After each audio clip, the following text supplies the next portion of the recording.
Welcome back, guys. Let's wait for others to join and then we'll begin our discussion.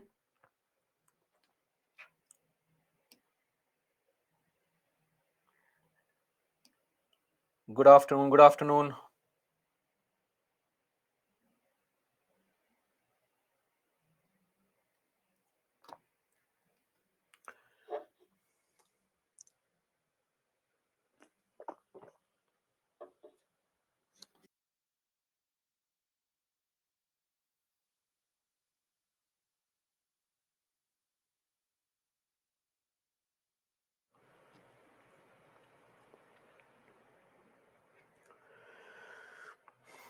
Okay, Arjun, what will happen if the Khalistan got tea? I don't know what is got tea, but I don't think that is going to happen.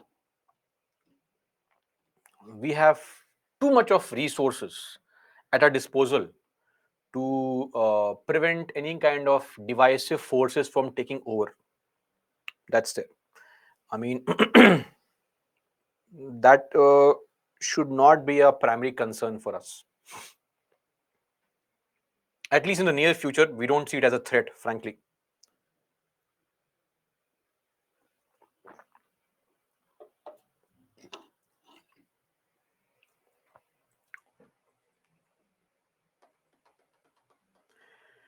Okay, so let's begin now. So before the break, we were discussing about anti-defection law, and I believe we had a discussion on the provisions of the law. At least as far as the law is concerned, we have discussed all the provisions. Now what remains is the issues that are there pertaining to the law at hand. So, starting with the Kyoto Holohan case 1992, let me also add that in this particular case, Supreme Court, of course, said that when it comes to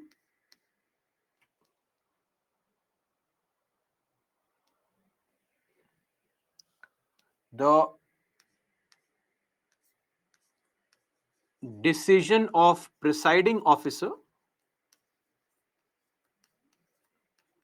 it is subject to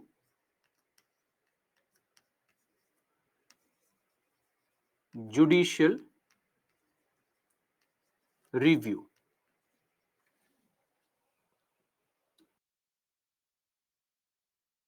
Without doubt. Without doubt. But beyond that, Supreme Court has also given some instructions, some guidelines. It is said that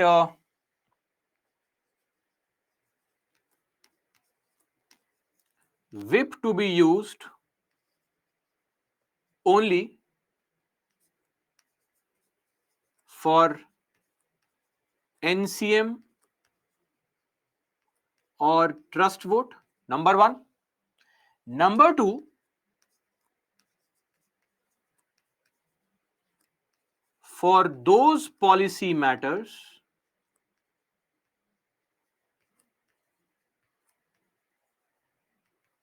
which form part of election promise. Also plus party manifesto. What is party manifesto?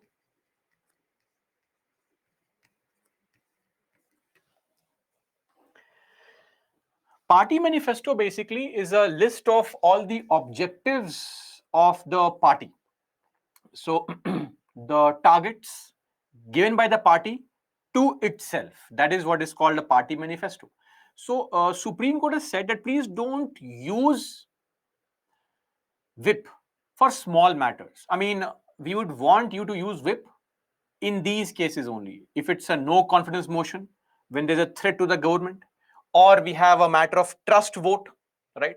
When the government has to prove its majority, or those cases where the party has made some electoral promise, their whip should be used. For example, every MP who is a part of BJP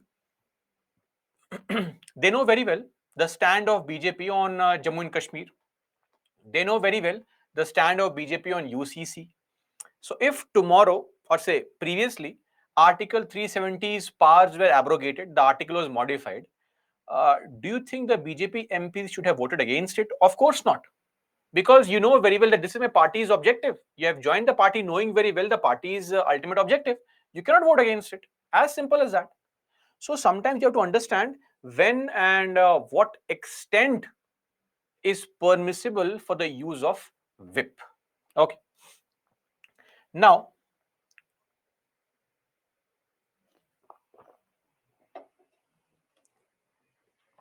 coming to some issues pertaining to our anti-defection law.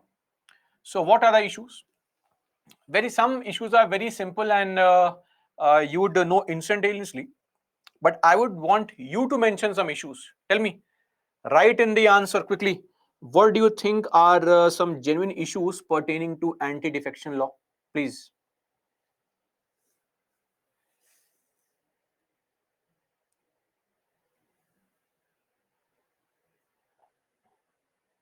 No one. No time frame, no personal choice, no will, time period, independence of presiding officer. Okay, fair enough. Exception circumstance issue is also there. Okay.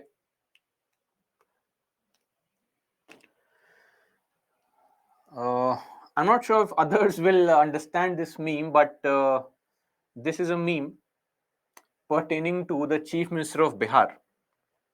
So basically, Mr. Nitish Kumar is now willing to form the government with anyone. It seems he has no ideology. He is forming the government with BJP, with RJD, BJP, RJD. He just wants to be the chief minister. That's it. Now, herein lies a big problem. See, couple of issues are very, very simple. The very basic issue that this law has, or the loophole, is the no time frame for presiding officer to decide. How will we solve this problem? Solution. Simple. Amend the law, fix a time frame. We need to fix a time frame. We can't really have this kind of vacuum that there is no limit only to which the presiding officer needs to decide. There is no time frame. We can't have this. Number two, very interesting. See, think of anti-defection law, and this ADL is applicable only for a party. If I belong to BJP, BJP can issue whip against me. Fair enough. But this ADL does not cover pre-election coalition.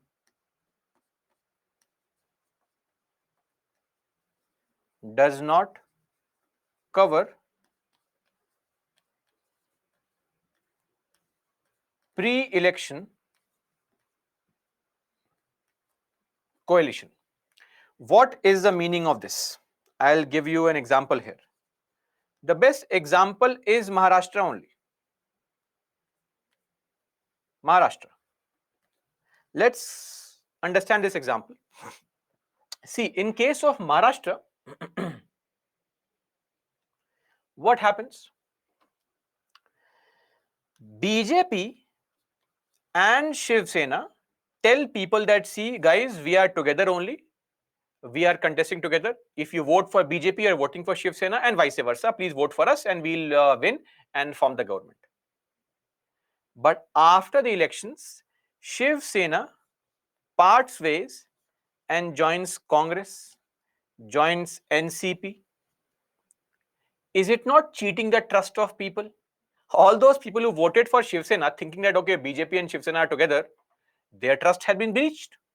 All those people who voted for Congress thinking that no, Congress and Shiv Sena are opposite, I don't like Shiv Sena, I like Congress only. Their trust is breached. See, after the elections are over, you can form coalitions to form the government.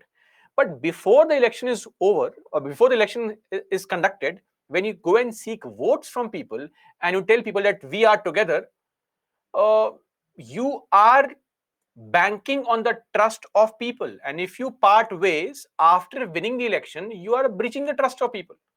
And anti-defection law does not cover coalitions, it is only fixed to a party. So we have to modify the law and at least cover pre-election coalitions, meaning coalitions formed before the election. So same solution here also. Amend the law, cover pre-election coalition. That's there. Number 3.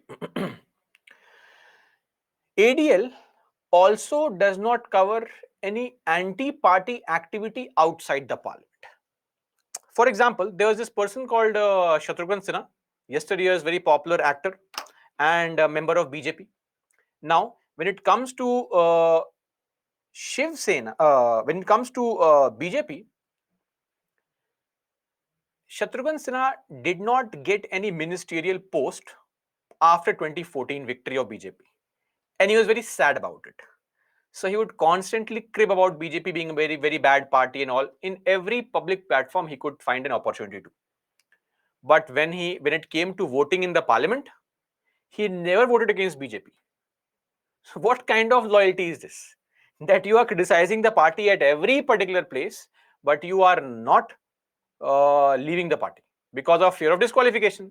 So that is also a loophole only, that when we talk about anti-defection law being a law which also uplifts and respects the party ideology, that is not really the case here, because party ideology and respecting it only means not leaving the party officially or not voting against the party.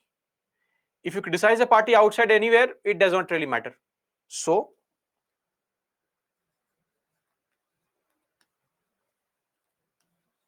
does not cover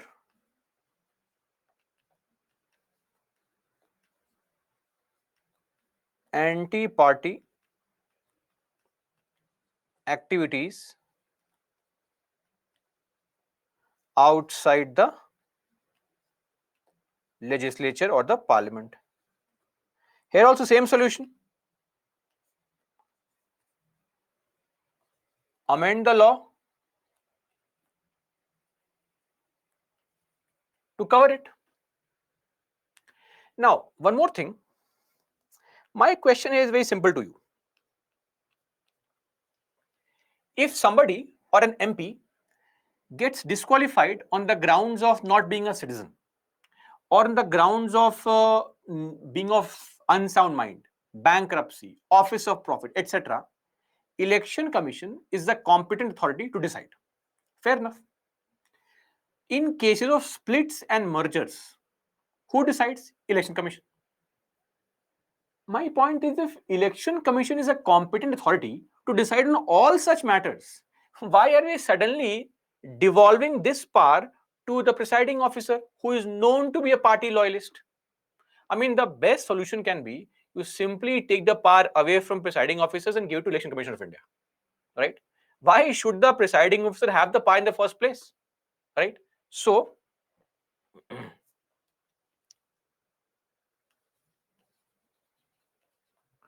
or presiding officer is the deciding authority. I mean, this is the root cause of the problem here. Take the power away and give to ECI, etc. Some independent body. That would be a way better situation and a solution here, rather than forcing the presiding officers to have this power, because they're misusing it, right? They are simply not, we simply cannot rely on the goodwill of the presiding officer.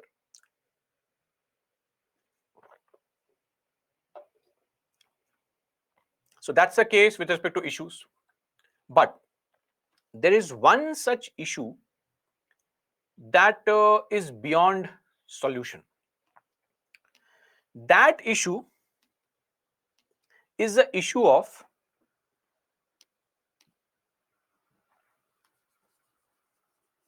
whip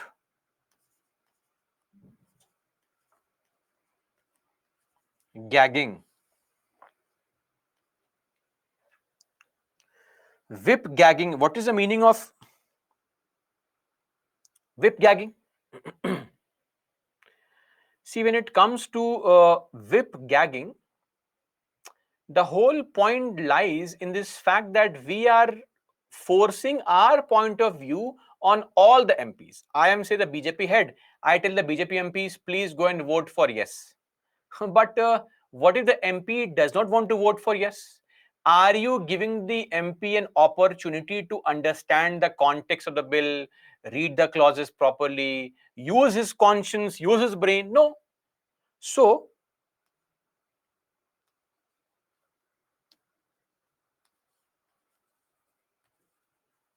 prevents legislators from exercising conscience because they are bound by the order of the party. Second thing, under gagging only, please understand one more problem. When it comes to whip gagging, don't you think there's also a bigger issue at hand? Let us say, example again, there is a bill called Triple Talaq Bill. I'm an MP in some constituency and I belong to, say, Congress. Let's assume. Congress High Command has told me, Congress bosses have told me that, Mr. MP, you please be present on 27th of March and vote against the bill. Press no button. I say okay. But in the evening only, say 1 lakh people of my constituency give a letter to me, signed by 50,000 people, signed by 10,000 people, people of my constituency, and they tell me, sir, please go to the parliament and vote for yes. Now, I have to represent the interest of my constituency, not the interest of my party only, because eventually I am representing the constituency, not my party. But I know very well, if my people are telling me vote for yes, but Congress, my party has told me vote for no, I have to vote for no. Because if I vote for yes, I'll be removed. So eventually, it also prevents legislators from exercising, or rather, faithfully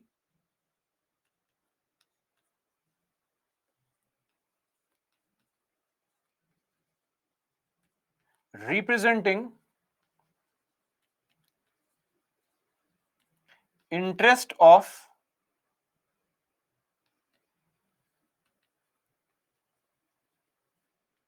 their constituencies. That's there. So this is again a very sincere and serious kind of problem. Okay. And of course, what if I belong to BJP and I genuinely have a problem with some bill? I don't want to get this bill passed, but BJP is forcing me that you are a BJP MP. Do you want to remain an MP or not? Come on, go and vote for yes. So it also prevents genuine dissent in the party, right? All voices are completely subsumed, sidelined. So these are genuine concerns. And of course, the issue of exceptions for merger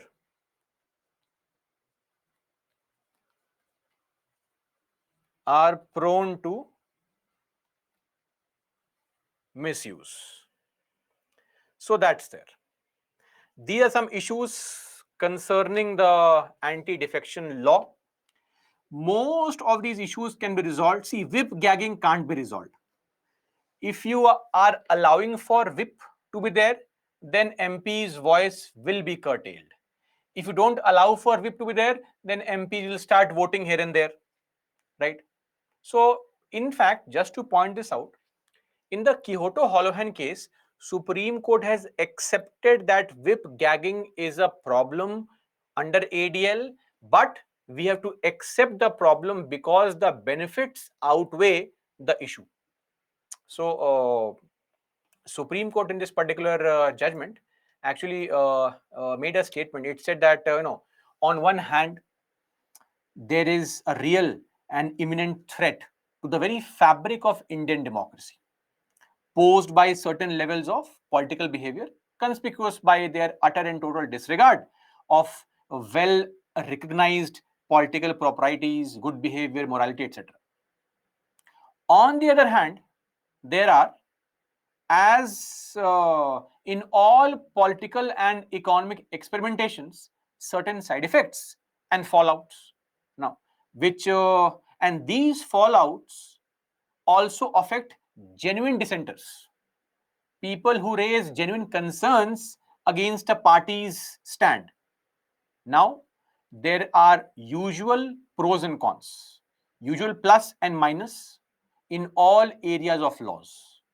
Anti-defection law prevents corruption, it prevents instability, it provides respect to parties, it ensures faithful representation of voter base. These are all the advantages which outweigh the challenge of whip gagging.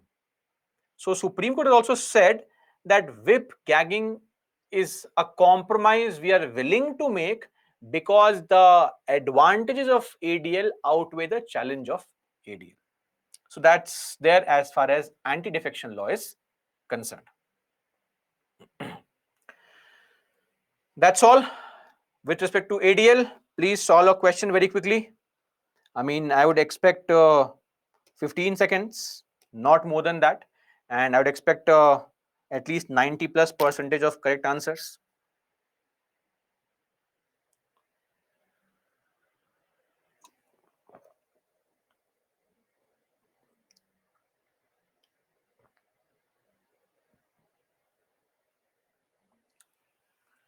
Almost there. Which one of the following schedules of the Constitution of India contains provisions regarding anti-defection law? We know very well it is the 10th schedule. And this was a question asked twice. Okay, one more question asked last year only. This is a question from prelims 2022.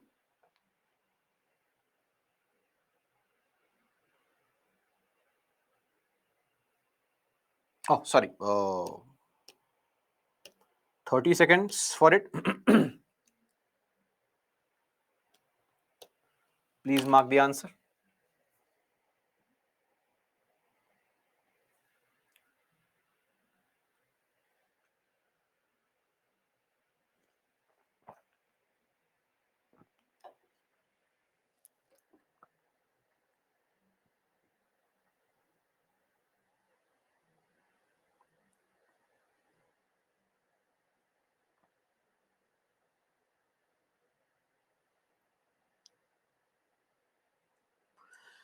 %59% have marked the answer correctly.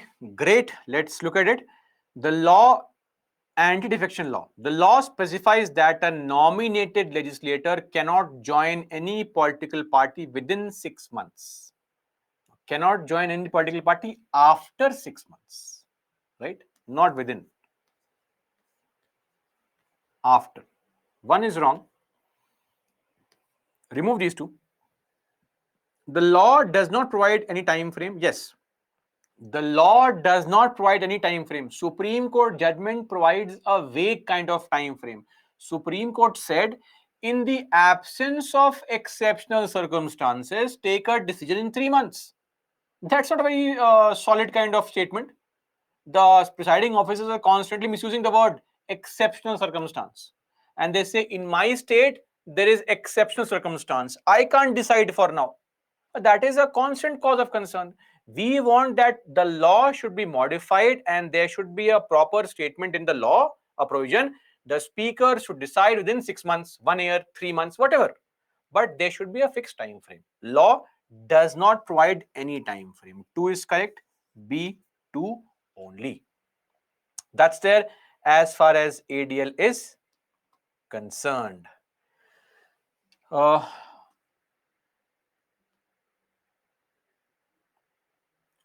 Sushri does not cover pre-election coalition. See, pre-election coalition, Sushri, I explained here pertaining to say Maharashtra. The example I took of Maharashtra was what? Pre-election. Before the election happens, you form a coalition, meaning BJP and Shiv Sena joined hands and went and sought votes from people, right? And they shared seats also. That BJP will contest on 120 seats, Shiv Sena on 120 seats. So all those seats where BJP was contesting, Shiv Sena was not contesting. All those seats where Shiv Sena was contesting, BJP was not. If I want to vote for BJP, but in my constituency a Shiv Sena member is standing, I will give my vote to Shiv Sena, knowing that Shiv Sena and BJP are together only. But after the elections, Shiv Sena leaves BJP and joins Congress. Is Shiv Sena not cheating me of my mandate?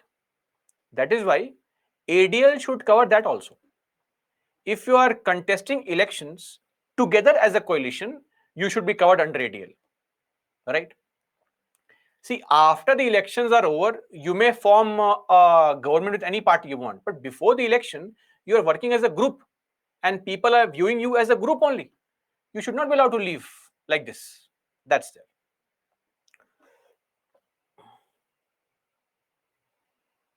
Nitin, it should be allowed only for those cases which affects the stability of party only.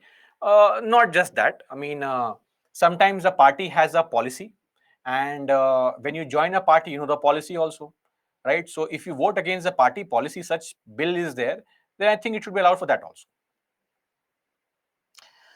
Sayadri, hung assembly can independent members? No. Whether hung or not, independent member cannot join any party. They can vote if you want. They can vote for you, no problem, but they can't join any party. Shalu, two-third members merge with other party, no defection. What is there to explain, Shalu? If two-third members join some other party, they will not be expelled. They will not be disqualified. It is allowed. If out of 30 MPs who belong to your party in the Lok Sabha, 20 leave and join some other party, they will not be disqualified. That's it. Rani, everybody is sitting side by side only. They keep a check on each other when you are voting, right?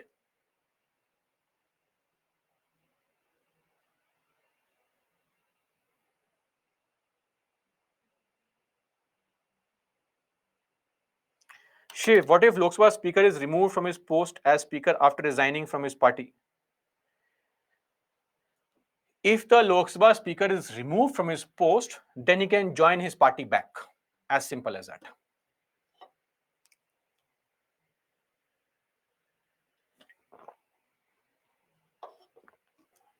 Okay.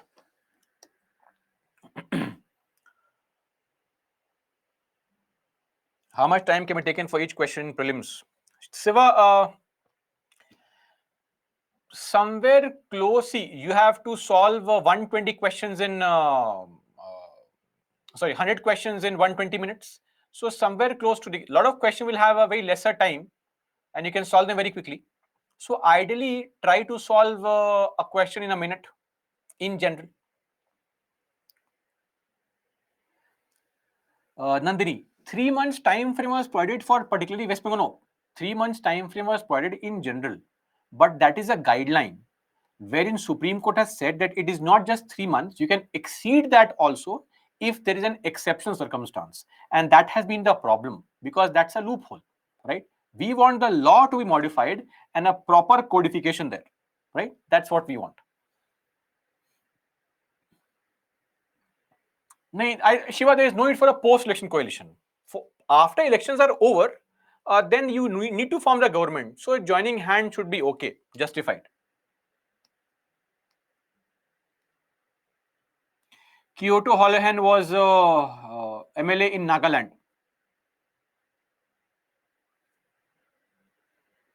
Ranjan, 1/4 of MPs in president's impeachment. 1/4 of MPs basically means if you want to start such a impeachment procedure, 1/4 of the total number of MPs of the House have to start this procedure by giving a notice, right? That's there. Okay, doubts resolved. Komal, speaker cannot join any other party. He has to join his own party back. Okay, finally, we will... Shalu, what happens if party splits? If party splits, you'll be disqualified. Splits are not allowed. Mergers are allowed.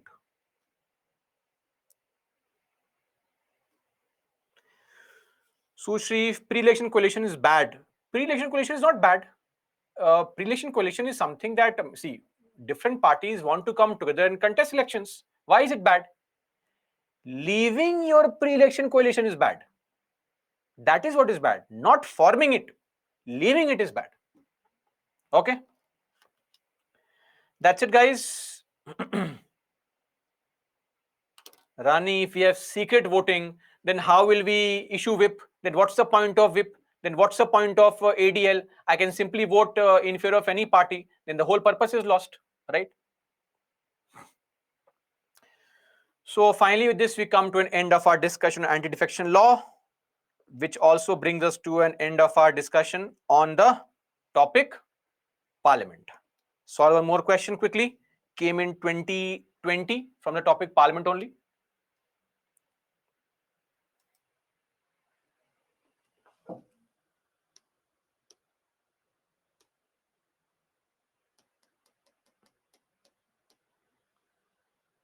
I'll give you 45 seconds. Read the statements, solve the question.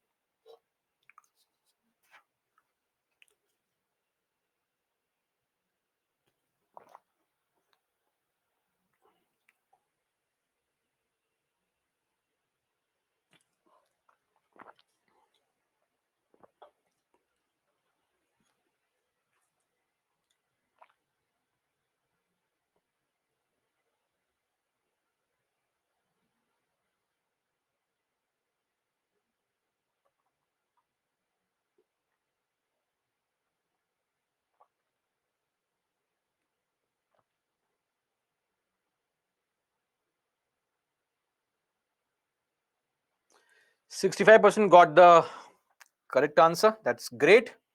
A parliamentary system of government is one in which the government is responsible to the parliament, of course. Article 75, clause 3, and can be removed by it. How is the government removed? Via no confidence motion. All political parties in the parliament are represented. Of course not possible in the government. Government is elected by the people. No. Election is only of the members of the parliament. Whoever gets a majority, they form the government. And people can't remove the government. Government is subject to dissolution automatically or through NCM.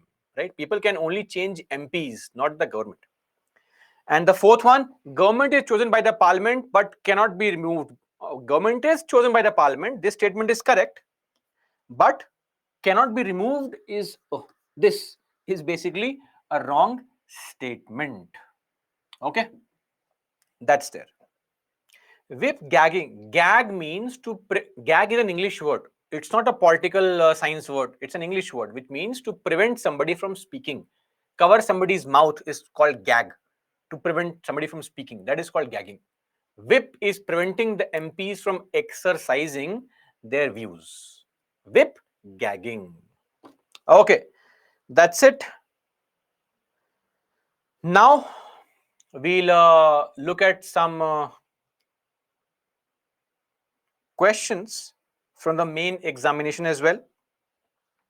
Before that, let me come to important articles. Nikhil, gagging is an English word. You can always search for the meaning of this word, gagging. Gagging means to prevent somebody from speaking. Covering somebody's mouth is called gagging. Okay. Now, before we move on, important articles from the Parliament. Important articles 79, 82, that is Delimitation Commission. Article 102, Article 103, Article 94, that is for the Speaker.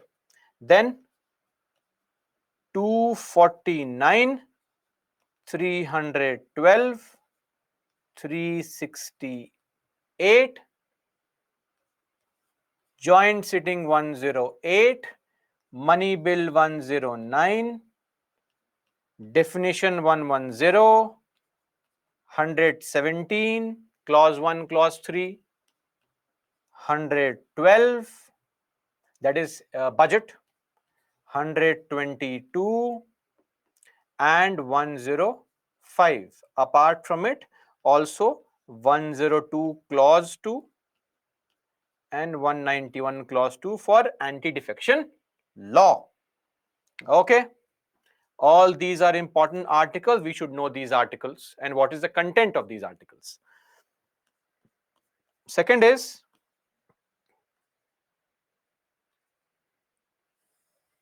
schedules. What are the schedules that we saw? Schedule 4, which is what? Representation of the states in the Rajya Sabha, Council of States, allocation of seats to the states in the Rajya Sabha. And we also saw one schedule just now, Schedule 10. Now, important cases.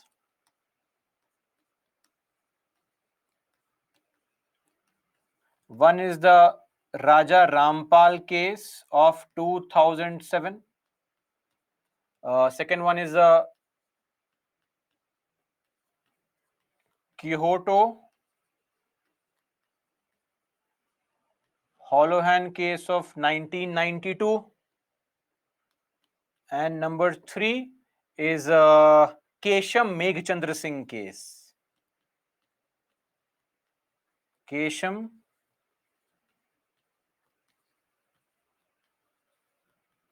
Meghchandra Singh case of 2020. Okay. So these are the 3 important cases that we need to focus on. In case you are referring to Lakshmikant as well. For Lakshmikant, there are a couple of chapters here that you have to follow.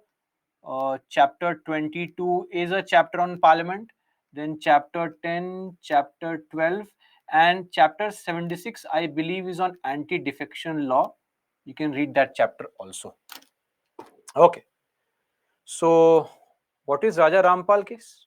Raja Rampal case is a case where Supreme Court has said that we look into any unconstitutional activity in the Parliament. We can interfere in the Parliament's activities. We can, the decision of Speaker for money bill is not final. We can check for the decisions. Sushri, Kyoto Holohan case, where Supreme Court said that the presiding officer's decisions are not final. They are subject to judicial review. Nikhil, article numbers, not really. You can quote them in your answers, but content of these articles is important. So you should know what is there in Article 368. In the prelims exam, they won't ask you article number. Extremely unlikely. So far, they have not. But it would be better if you knew the content of the article, right? And also, it's easy for us to quote these articles in our main examinations.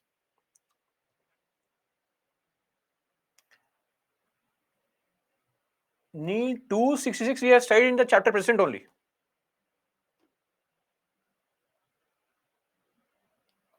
Tikendra, governor will study under governor's topic, don't worry. ADL amendment here, it is there in the PPTs. It is the 52nd Amendment Act 1985. Sushri, we have been discussing these cases right through our discussions. Again, if I have to explain it, it would take a lot of time, right? We don't need to know the case story, but I'll repeat again. In short, to summarize it, please pay attention. Raja Rampal case refers to what?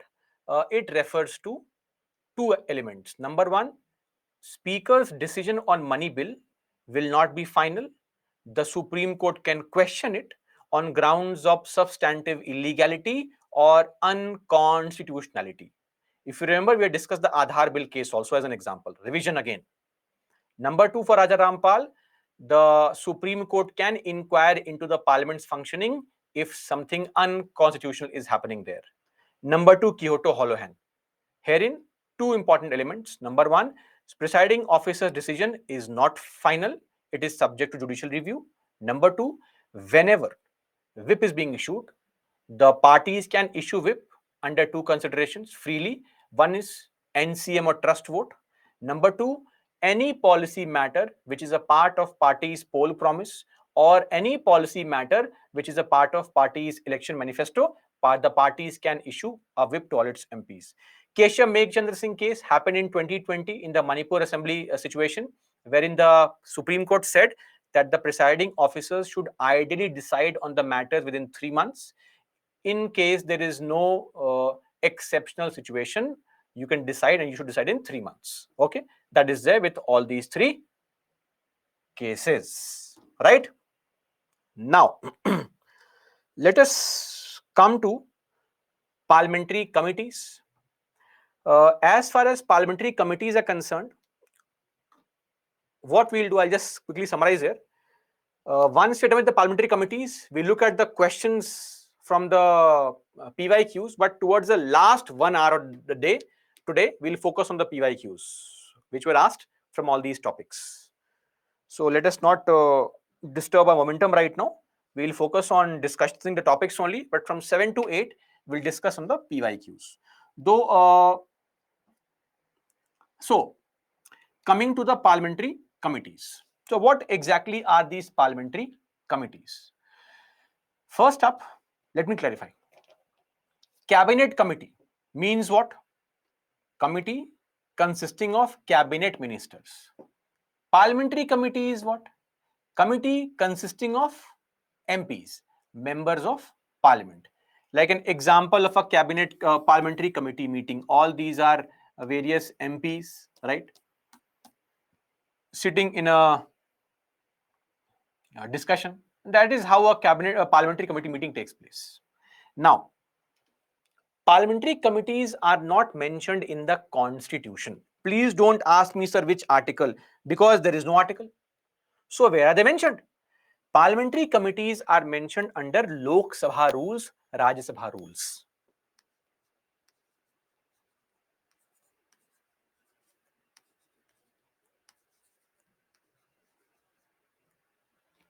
Okay. Now, as far as this is concerned, if you refer to chapter 26, I believe, chapter is not important. Nobody's going to ask you the chapter. In case you want to impress somebody, you can use this information. I'm not sure who will be impressed by this, but anyway. And there you have rule number 253, which provides for parliamentary committees. So see, the whole point is parliament comprises of 543 MPs in Lok Sabha, 245 in Rajya Sabha, and it's a very large body, unwieldy, difficult to manage. So what we have done is we take certain number of MPs, right, and ask them to perform certain tasks which will eventually ease the burden on the parliament. That is a definition of a parliamentary committee. A parliamentary committee is a group of MPs. I am repeating once again, please. It's a group of MPs, not other people, right? It's a group of MPs who are chosen by the House, by the Speaker, presiding officer, or elected by the House, and are given certain specific tasks to perform. That is what is the parliamentary committee. Okay, it is not mentioned in the constitution. Now, why do we have a parliamentary committee? What is the advantage? What is the benefit? Number one, there is no party bias in these committees, because these parliamentary committees comprise of MPs from various parties, ruling party also, opposition party also. And these, see, if I am a BJP MP and I'm sitting in Lok Sabha where the telecast is happening live, I will never criticize my government, right? But if I have some problem or concern, I have some dissenting opinion, a difference of opinion with my party, the best platform would be to raise questions in a parliamentary committee where nobody is watching it. People are not watching it. My party bosses are not watching it. So I can freely raise my concerns. In fact, in the parliament, you see all these MPs fighting, arguing, etc. But outside the parliament, most of these MPs are very good friends, right? So that is how it is. It is free from any kind of party bias. The committee meetings are very, very free. And this is how the advantage is for a political party, that now as a member of the party, you are not bound by any kind of party's code of behavior, etc. Second, the parliamentary committees ensure accountability. They also ensure that the minister's task is checked, ministers are questioned thoroughly, properly. Number three, the expertise of MPs can also be obtained. There are a lot of MPs who are from the non-ruling party, from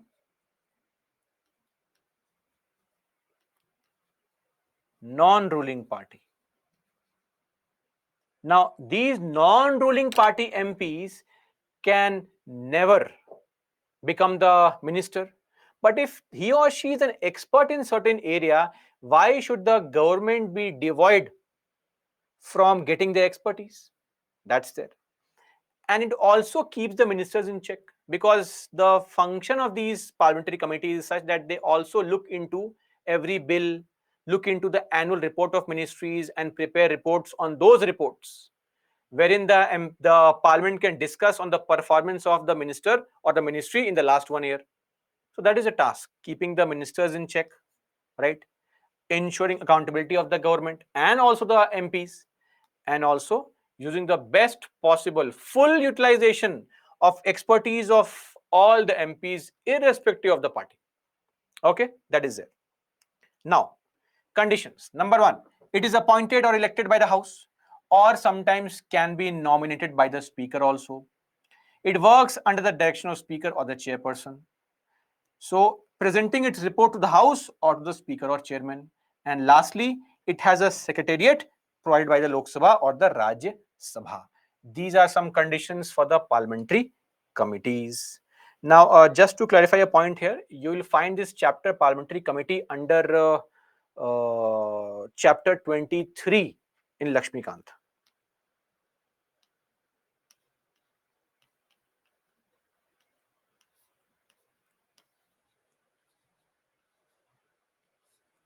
You can read from there. You also have two more chapters, 24 and 25 in Lakshmikant. Those chapters are not important. You can ignore those chapters. Okay. Free from party. Free from party bias basically means, as I said, that in the parliament, I am always biased in favor of my party.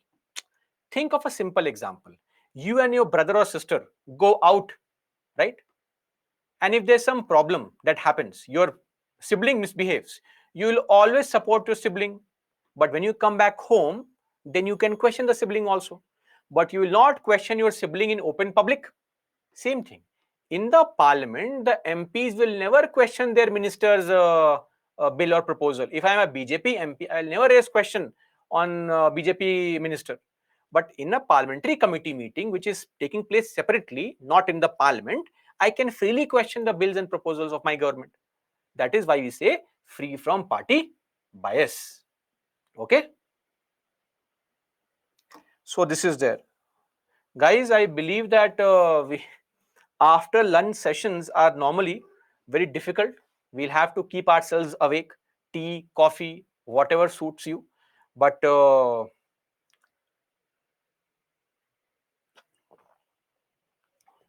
please try to be awake. And sadly for us, this is a topic that has come to us just after the lunch break. Slightly on the theoretical side, so we'll have to look into more of theory. Okay. And slowly and steadily, when I tell you the functions and all, you will come to understand all the basic elements also. Let's look at the functions first, and you will see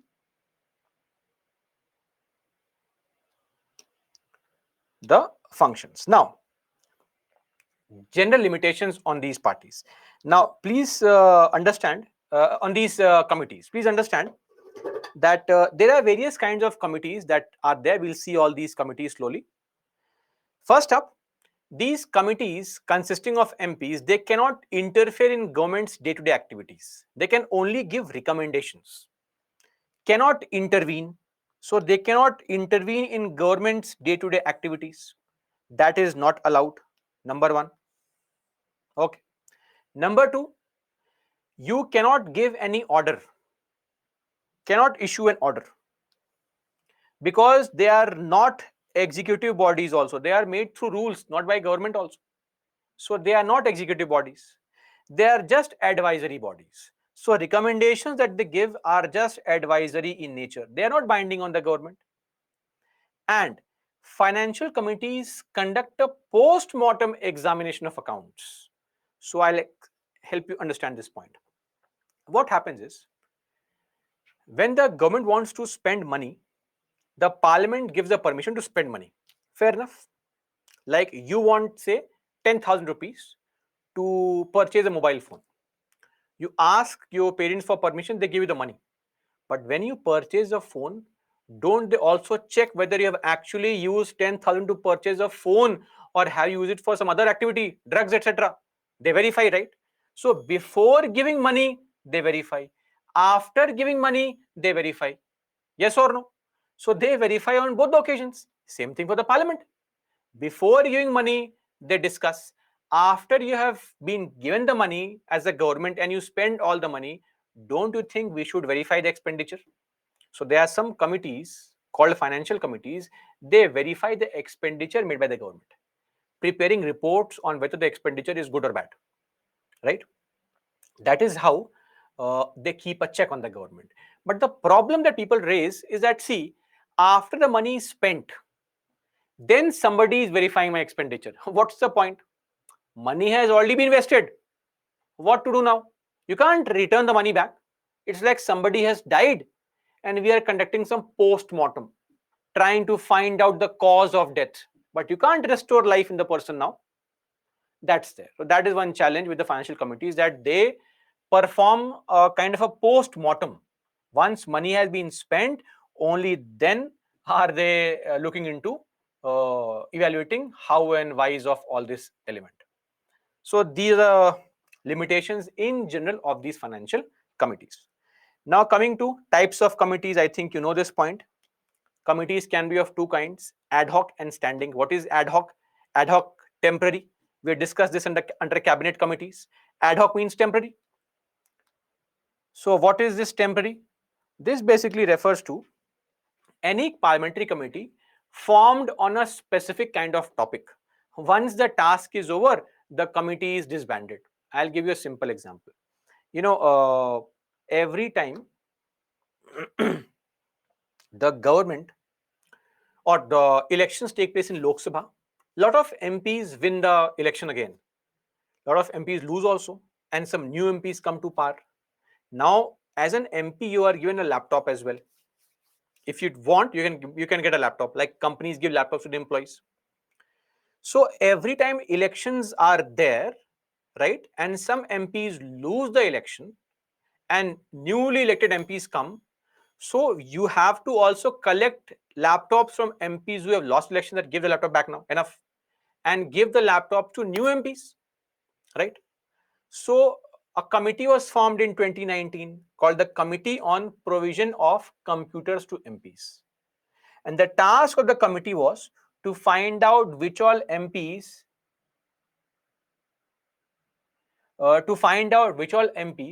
need laptops. Once the list was finalized, handed over to the government, the task of the committee was over. Committee was disbanded, right? Ad hoc committee, temporary committee. Or how we love to design, decorate our house, right? Similarly, Parliament's complex also time to time needs some kind of decoration, right? So in 2019, a committee was formed. The task of the committee was to install statues and portraits in the Parliament complex. Now, this is a very difficult task actually, because to install statues and portraits, you have to be very, very careful. Whose statue to install? Whose portrait to install? Some people will say, oh, installing that portrait, oh, or this leader. So everybody will have some problem, right? Like Congress has a serious problem with VD Savarkar, which is very weird and strange because he was, if not less, an equally devoted servant of the India, that this nation called Bharat. So he was no less than most great leaders, but they sometimes somehow have a problem. Some people may raise allegations on installing the statues of Shyam Prasad Mukherjee. Some people may not like the statue of Tipu Sultan, though partially right also, considering the atrocities he has committed. But anyway, so it's a very subjective issue, and we want to be on the safer side, right? We don't want this to be a political debate. So a committee was set up to, and the name of the committee was Committee on Installation of Statues and Portraits in the Parliament Complex. This committee had some MPs. They looked into whose statue, whose portrait can be installed in the Parliament complex to further beautify the Parliament. And that committee gave some recommendations. Once the names are given to the government, task of committee is over, removed. That's it. Ad hoc committee, temporary committee. Then some committees are standing committees. These are of our concern. They are permanent committees. They're always there. Members may keep on changing, but the committee will always be there. Okay. So they are formed every year and they are of 6 different categories. We'll come to it shortly. Now, committees can also be classified along lines of membership. So this is based on membership. What is this membership? If a committee comprises of MPs of one house only, all MPs of Lok Sabha only, that committee will be called a select committee. Select. Members of one house only. Classic example is Estimates Committee. Estimates Committee is a select committee. This committee has 30 MPs.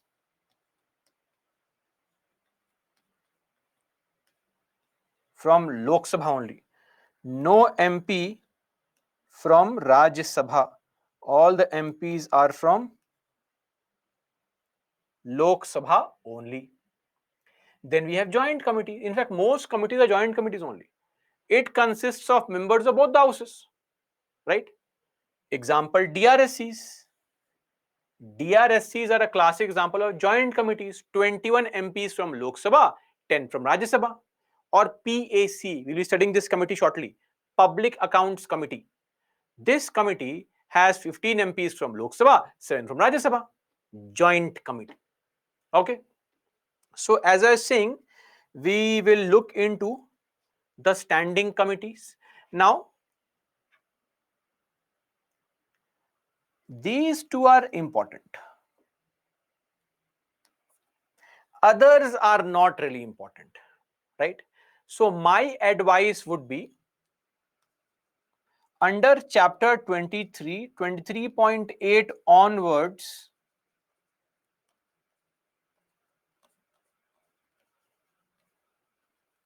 you may skip. So two types of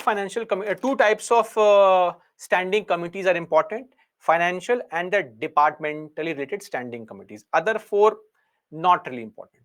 Now, if you ask me, sir, Was there any question asked from these committees? Yes, of course. Once a question was asked on one of these committees, subcommittee in a prelims based examination.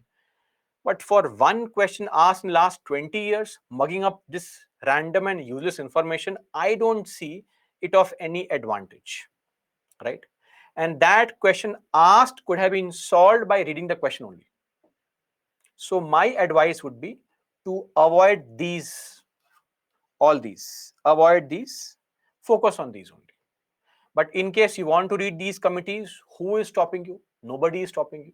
Feel free. So we'll start our discussion with the financial committees. So we have three of those financial committees. These two are extremely important. PAC and Estimates Committee. First up is the Public Accounts Committee.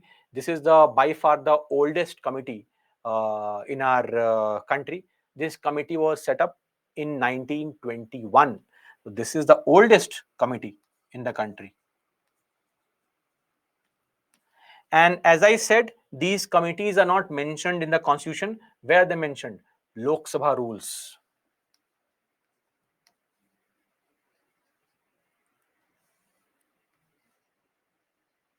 Rule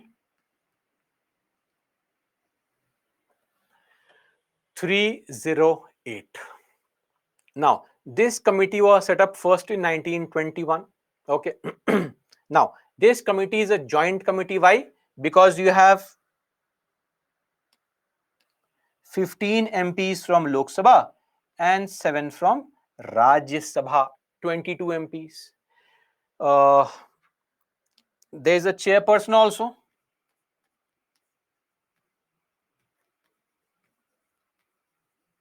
Chairperson. Now, the chairperson of this committee is always from the opposition party.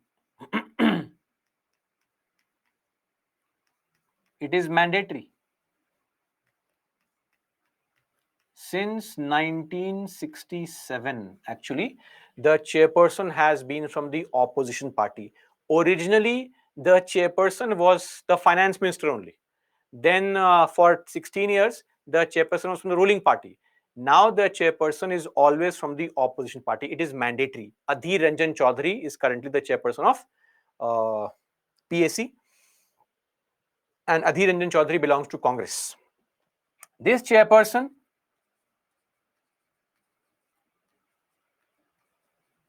is appointed by the speaker. Okay. And the tenure, one more thing, tenure of members is 1 year, and they are eligible for reappointment or re-election. Okay, that's there. Also, a very important element. See, as far as this committee is concerned, this committee used to be actually a select committee only. It was only since 1955 that we have members of Rajya Sabha also. Before 1955, this committee only had MPs from Lok Sabha, right? And members are chosen from various parties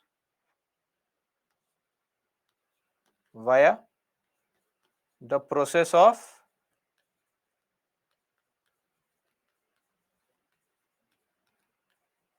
proportional representation, meaning every party has some kind of representation in the PAC. Now, after all this basic information, what is the task of PAC? So, are you aware of a body called CAG, Comptroller and Auditor General of India? CAG basically is a person who commands a team of IAAS officers. Some of you who do not get a very good rank may end up getting the IAAS also, Indian Audit and Account Services. So this is a separate department which reports only to CAG, not to any ministry. And CAG is a boss. And this department and the CAG audit all the money spent by the government of India of the state.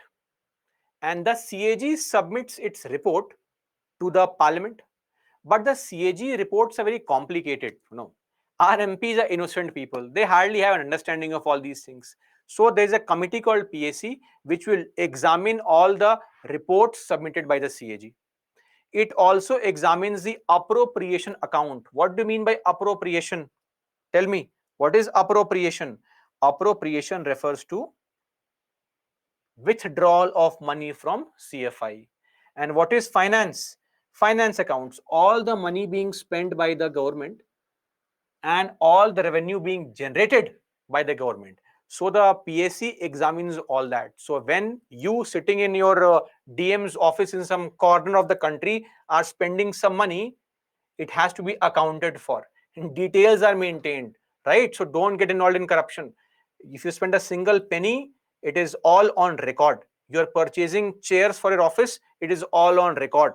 For everything, there has to be a bill, a certificate attached, copy, approval, everything has to be there. Amidst all this audit, our great bureaucrats are still able to manage to be corrupt. That's hats off the amazing talent. What can we do? And that too after clearing an examination in ethics paper, right? That is why we say that UPSC examination is just a training. If you are trained, if you put in the effort, you'll be selected. It is just like any other examination. Nothing special about it. If you are ready to put in the effort, you will get through. So even if you have all these examinations of ethics and whatever, nothing happens. People who are hardworking will get in the system. Whether you are morally corrupt or not is of no concern to the examination, sadly.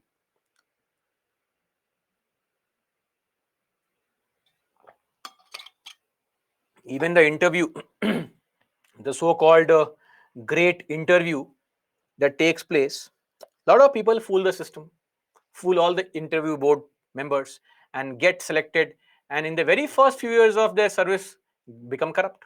That's there.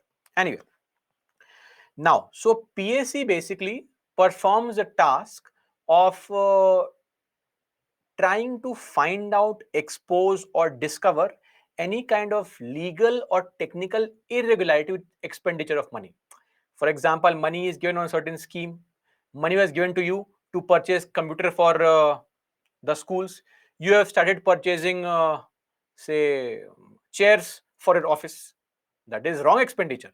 Money was spent for something, given for something else. Please spend on that purpose only. So, what is the purpose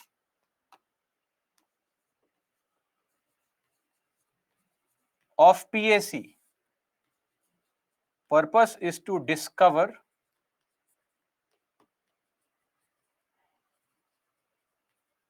any kind of irregularities, whether legal or technical. Second, discover any kind of wasteful expenditure. What is wasteful expenditure? When you are wasting money, government's money, in useless activities, corruption, etc. This is a purpose of PSC. A very, very important purpose is this, right? So this is the task of the Public Accounts Committee, comprising of 22 MPs of the Lok Sabha, belonging to various parties, where the chairman is always from the opposition. Okay. Somebody says, what if PSC is corrupt? How can PSC be corrupt? How do you bribe 22 people from different parties? It's not one party, right? It's impossible for PSC to be corrupt. That is not possible. For that, you have to convince 20, 30 parties together. That is very difficult task. You have to have the skills. I don't think even Amit Shah has such skills. Right? So that is a very big challenge. PSC in general is not corrupt. And what is their corruption? What will they make money? It is just a committee meeting. They're not getting paid for all this. All that they are doing is they are simply getting some tea, coffee, biscuit, etc. to attend meetings and discuss on reports. They can't become corrupt. They may become useless, meaning they don't perform the task properly. That is possible. They are careless, but they can't be corrupt. Right? Corruption only takes place when somebody is utilizing public office for private gain. That is the definition of corruption. Okay. Now, see, there's one more condition. Ministers can't be members. I'm not mentioning all those things because towards the end of our discussion here, we have, we have this entire table. I'll explain the table and we can have a discussion later on all this. So let me firstly explain the committees one by one. So this is the PAC. Now, a couple of issues. Number one, PAC does not concern itself with the government's policy. It can only question expenditure. Number two, it is only a post-mortem after money has been spent by amazing bureaucrats like you across the country, and you submit your report to the higher authority, which goes to CAG and they audit it. Only then can it be looked into. Then uh, it has no say in the day-to-day administration of the government. It cannot prevent any expenditure. If the government has to spend money, it will spend money. You cannot disallow expenditure. And the PAC cannot issue any orders and all. That's not their domain. They can only give recommendations. They can only tell the parliament, because PAC will submit the report.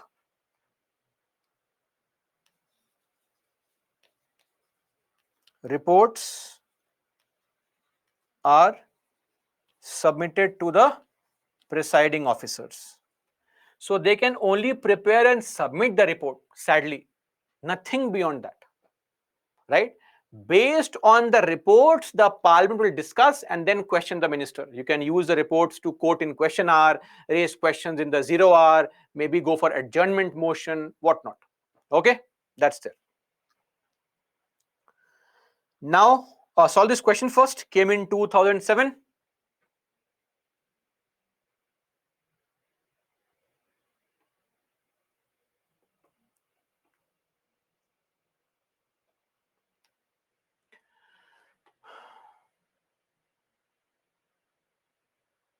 Oh, sorry, poll. I forgot completely about the poll.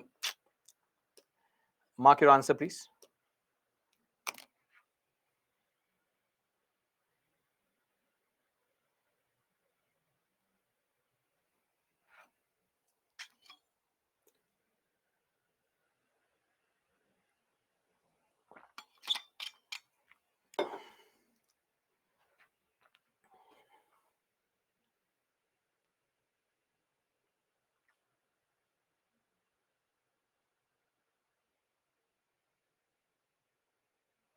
80% got the answer right.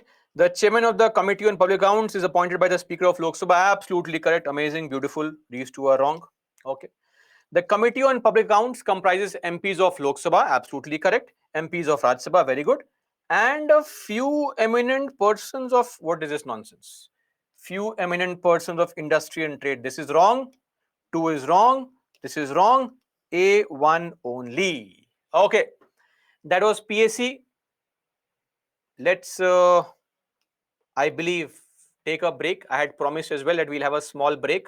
So let's take a 10-minute break.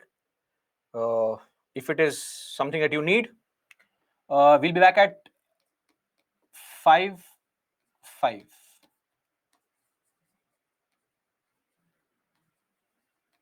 Please, not more than this.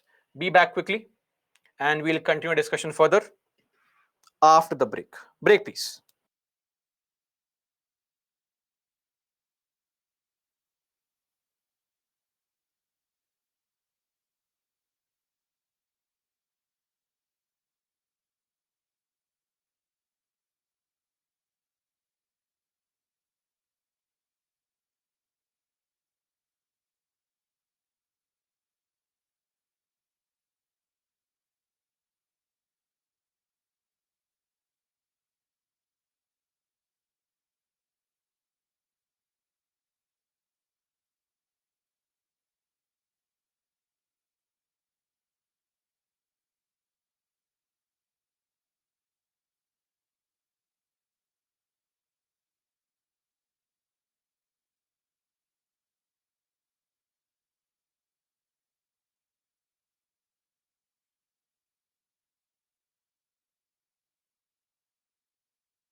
Welcome back, guys. Too long a break.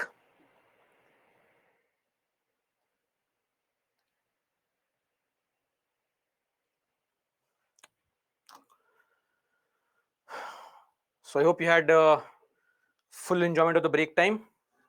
Let us now start once again.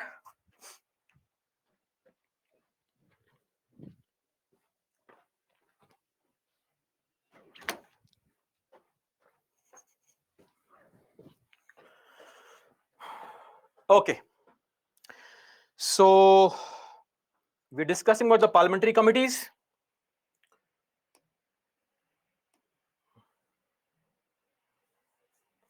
Shiva, so if an MP is found to be corrupt and using the government money to his personal benefit, then he'll be disqualified. What do you mean by, oh, I am too zoomed in? Okay. Sorry for that excessively zoomed in preview. So Shiva, what is your point? If he is found to be corrupt by whom? The court.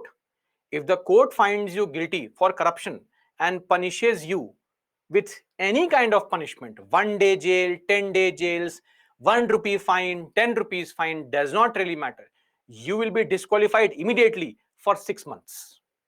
Okay? And also any jail sentence. Nikhil, how do we come to know what actually happens at everyday sessions in Parliament and how many changes are made in the system? Sessions are telecast live, number one. Every single day, sittings, debate, the transcript is available on the Lok Sabha and the Rajya Sabha website. You can download the transcript of every day's debate that goes on record. Plus, you can also visit the Parliamentary Affairs website and see as to how many bills have been passed or are pending to be passed. You can also see the same information on the Lok Sabha and the Rajya Sabha websites. Plenty of resources are available for this issue. Okay, addressed.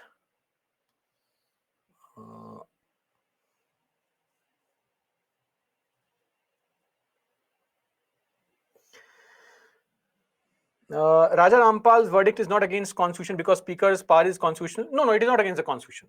Eventually, constitution, or forget constitution, a law is what the judges say it is. So because I as a judge have the ultimate power to interpret the constitution, I can interpret it in any form or manner as I deem fit. So that is not unconstitutional.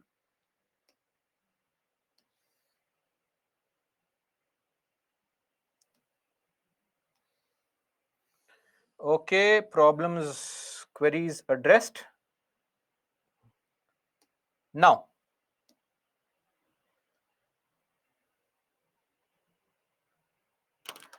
cheer up. Sir, anti-defection deal with disqualification on basis of political activities of an MP or MLA against party? No, it does not. It only limits itself to voting in the parliament or voting in the state assemblies against the party. Yes, sometimes on certain occasions we have seen this happen, like in the case of this one Akhlaq Ahmed in UP, where he was from BSP and he gave public or he attended public rallies seeking vote for Samajwadi Party. Otherwise, this is not done. It is only limited to voting in the parliament, not resigning from your party. That's it. Okay, coming back to the estimates committee. Estimates committee is one more such committee wherein it is found in the Lok Sabha rules, and a very important element about this committee is that this committee is only for Lok Sabha. This committee is a select committee, right? A standing and select committee. Why? Because this committee has members only from the Lok Sabha. No MP from Rajya Sabha is the member of the estimates committee. It is mentioned under rules 310 to 12. Rule 310 provides for what? Estimates committee. So it was set up first in 1921 and members are only Lok Sabha members. Now, the chairman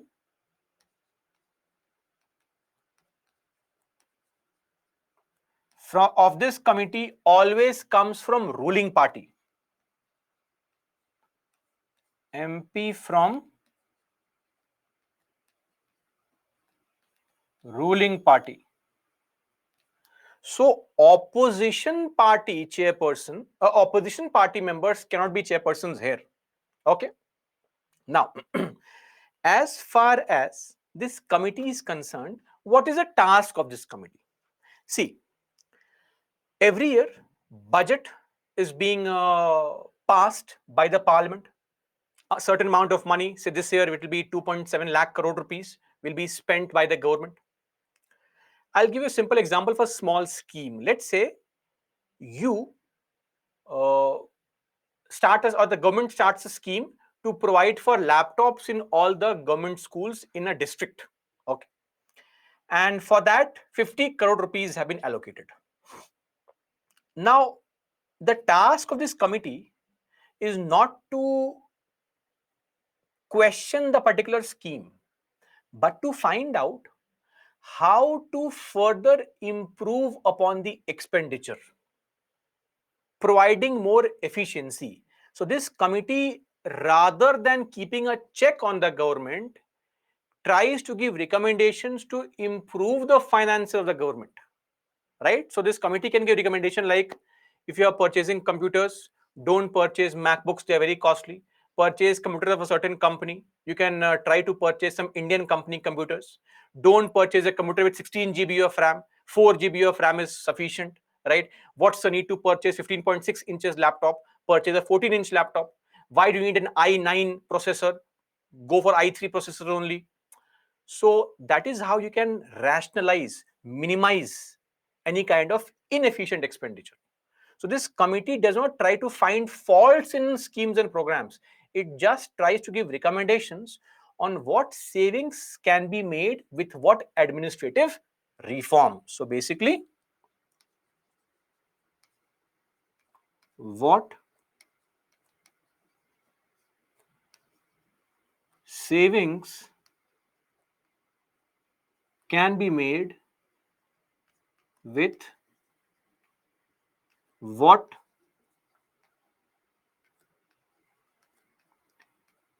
administrative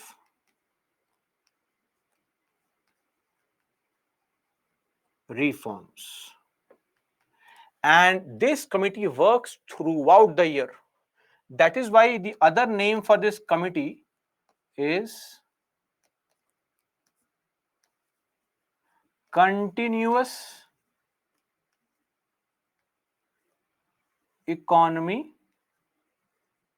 Committee. This is the other name for this committee. So what functions does it perform? And see here also, chairperson, who is an MP from ruling party, is appointed by the whom? The speaker. So to report what economies, improvement in organization, efficiency, and administrative reforms consistent with the policy underlying the estimates. What is this estimate we are referring to? This is the budget estimate.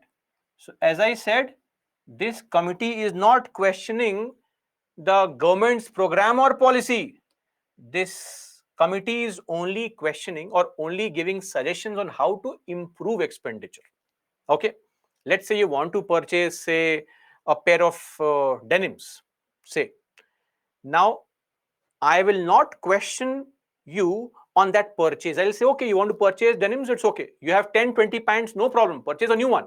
I'll only give you suggestions when to purchase, from which shop to purchase, what brand to purchase. See, there's a sale right now, or maybe online, offline. That is what is a suggestion of this committee.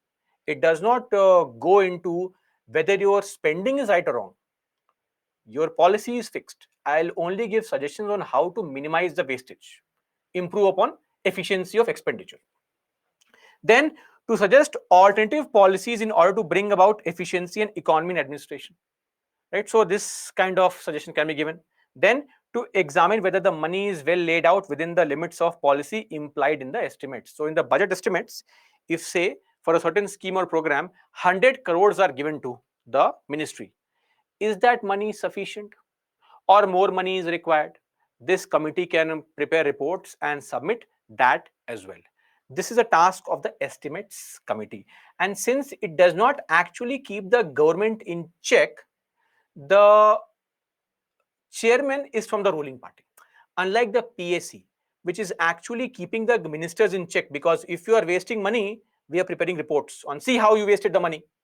So that is why the check part is done more by the PAC, less by the estimates committee.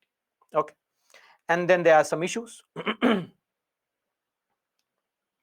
It examines the budget estimates only after they have been voted upon by the parliament. So once the budget estimates are voted upon, only then are the issue, only then is the budget sent to estimates committee. So now the estimates committee has to only look into giving recommendations. Second, it will not question the policy laid out in the parliament. Its recommendations are advisory, not binding. Now, one very important thing, estimates committee is giving a suggestion. Let's say this class has 100 students. Be realistic, 100 students. And every student has his or her own personal life, personal agenda, personal issues, problems, concerns. I come here every weekend, or some other faculty comes every weekend, and we all try to provide you with general suggestions, right? It is not practically possible for me to provide you at an individual level personal suggestions on a daily basis, right? Maybe once in a while I can provide individuals with a particular suggestion, but I cannot provide all the 100 people a personal suggestion on a daily basis. I can't handhold you regularly. Maybe I can keep a check on your performance weekly, monthly, twice a week, etc., but daily not possible, right? Similarly, there are so many ministries, so many departments, divisions. How can one estimates committee try to find out how to improve expenditure in all the ministries, all the departments? There are just 30 MPs, right? Just 30. And these are MPs. They also have their task in the parliament. They also have a task towards their constituency. So it is challenging. That is why it is able to examine only certain selected ministries and departments. And lastly, see, CAG reports are tabled in the parliament by the president. Then the president or the presiding officer will send the reports to PAC. Now, PAC, the MPs of PAC, they will ask the CAG for help, helping them understand the PAC reports, CAG reports. That is why we use a term. The term is that CAG acts as friend, philosopher, and guide to PAC.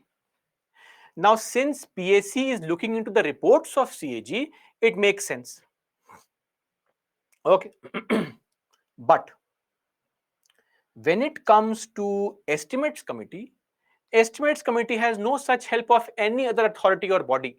So it lacks the expert assistance of the CAG, which is available to the public accounts committee. Okay, so these are all the advantages of the estimates committee in the performance of functions, and these are the issues pertaining to estimates committee. Now coming to a very, very important committee, extremely important, the departmental standing committees, or the correct name for this committee actually is departmentally related standing committees, DRSC, right? Uh, this committee basically comprises of members both from Lok Sabha. There are 21 MPs from Lok Sabha, and from Rajya Sabha there are 10 MPs. Okay, this is the membership. Secondly, this committee is under Rule 331C. Okay. Number 3. These committees were not there since 1920s or 50s. Introduced only in 1993. And originally, we only had 17. Now we have 24 such committees. Okay. Now, please understand, these committees deliberate on a range of subject matters: bills, budget of all ministries, thereby ensuring that the parliament keeps up with the growing complexities in governance. Governance is a very complicated exercise. 543 MPs in Lok Sabha, 245 in Rajya Sabha, they cannot collectively decide on all these things. So that is the advantage of a departmental standing committee, that it comprises of expert MPs in that topic who can discuss and evaluate the performance of the corresponding ministry. So there are 24 such committees. 8 committees function under Rajya Sabha. See, I'll repeat, all these committees have MPs from both Lok Sabha and Rajya Sabha. It is just that they function under Rajya Sabha and these committees function under Lok Sabha. Meaning these committees are controlled by the chairperson and these committees are controlled by the speaker. And look at the names of the committees: Parliamentary Committee on Commerce, Home Affairs, Law, Health, IT, Labor. So what happens if any new bill is brought by, say, the Minister for Food? That bill will be sent to DRSC on food. Now, these committees in the newspaper, etc., you won't find them mentioned as DRSCs. They are normally called as Parliamentary Committee. A generic term for this is Parliamentary Committee on certain topic. That is how they are referred to generally. So in the newspaper, if you find Parliamentary Committee on Energy, you can immediately know they are referring to a DRSC on energy. Okay, that's there. See, as far as the committee is concerned, the very important element of this committee and the importance can clearly be understood by the range of functions it performs. Because see, the structure, its mandate, its rules, its governance, etc., uh, is so important that it practically keeps a check on the government and individual ministries also. And this kind of committee is not of an Indic origin. These kind of committees have been there in parliamentary governments since a long period of time. For example, UK. In UK, I think in the 14th century only, there used to be a committee called Triers and Examiners of Petitions. That is the origin of such committees. Then in the 16th century, I think by 1571, in the UK's parliament, they had a stable system of parliamentary committees where in some MPs were chosen and they would look into the task of individual ministers' performance. Now we have borrowed the same concept. So what are the functions? Scrutinizing the budget, of course. So what you see as the demand for grants, you remember that in the budget, the house is adjourned for almost 3 to 4 weeks. Why? Because the budget is broken into various parts and every small part of a ministry, the demand, is sent to the corresponding DRSC where reports can be prepared. Okay. And it also examines bills referred to it by the parliament. Referred to it, not mandatory. So it is not mandatory to refer a bill to the DRSC, but ideally it is done because DRSC comprises of expert MPs in that field. So if I am the minister for chemicals, right, I will do what? I'll bring a bill. That bill is normally in the second reading, that is discussion stage, will be firstly sent to the Department of Chemicals, which is under the Lok Sabha, and then the committee will send a report. Based on the report, all the MPs can discuss, find out loopholes in the bill, and raise further queries, and I have to respond to those queries. That's there. Then, like say, you have a long-term goal in your life that after say 10 years I'll purchase a house, after 15 years I'll purchase a bungalow, after 20 years I'll have kids who will be preparing for UPSC, right? After 30 years I'll be a secretary of the country, etc. Long-term goals. Similarly, every ministry has some long-term goals and they publish those goals in the form of documents. long-term policy documents of every ministry, right? After 5 years, what is the task? How will the ministry look like? What are the targets that it is going to achieve? DRSCs evaluate those things also. Or considering the annual reports, every ministry, every department publishes annual reports of the performance of the functions that it took place in the last financial year. DRSCs evaluate those also. They look into evaluating the performance of functions or performance of the ministries and the departments across board. That is a task of DRSC. That is why I said these DRSCs, their reports are reservoirs of authentic information. They prepare exhaustive reports, enlightening the MPs with a gamut of information on government activity, defense, agriculture, commerce, healthcare, petroleum, etc. So these committees prepare exhaustive reports which enlighten our MPs, who will use those reports and then debate in the House, raising questions, right? Keeping the ministers in check, evaluating their performance, asking the right questions, checking for inefficiency in their performance, all these things. So the DRSCs in that sense are very, very important. Okay. Now, what are some problems with these committees? Some generic problems. Problem number one, these DRSCs or departmentally,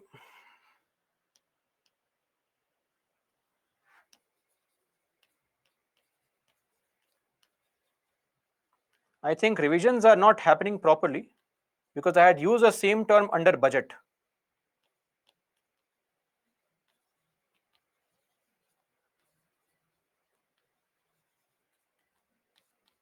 DRSC.